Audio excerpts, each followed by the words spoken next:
Hello, this is Jonathan Brown with Proverbial Wisdom. Proverbs chapter 19 verse 13 says, "A foolish son is destruction to his father, and the contentions of a wife are a constant dripping." At first glance, this verse looks like it can only be applied to a man's wife and children, that it has little to do with a husband or a father's personal conduct.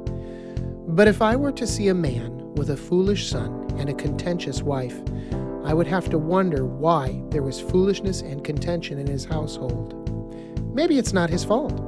Maybe his family is just displaying their own sinful natures despite his best efforts.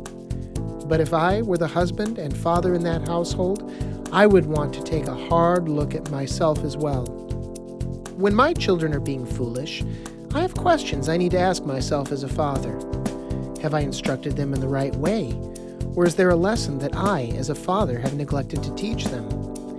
Have I neglected giving them attention lately? And is their foolishness a child's cry for love and affection gone awry?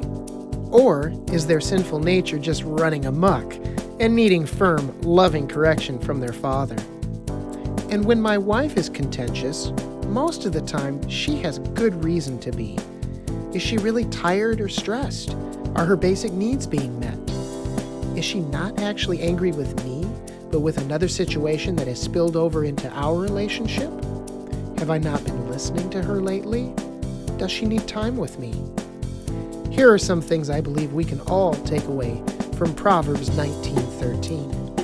Children, realize that your behavior doesn't just affect you.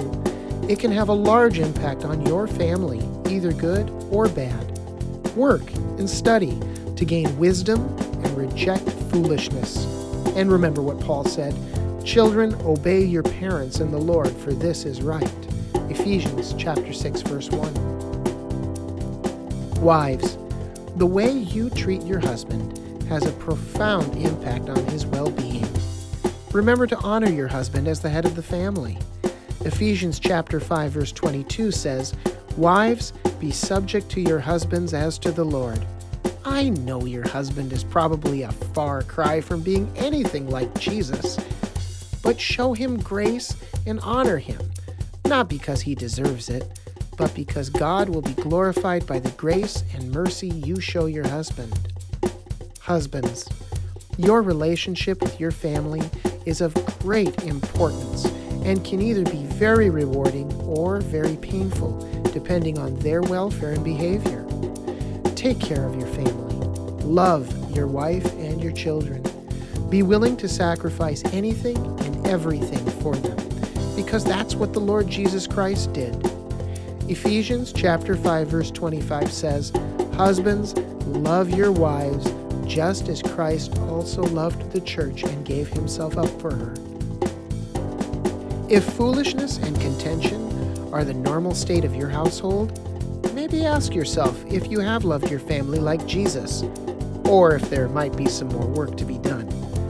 Thank you for letting me share. This has been Jonathan Brown with Proverbial Wisdom.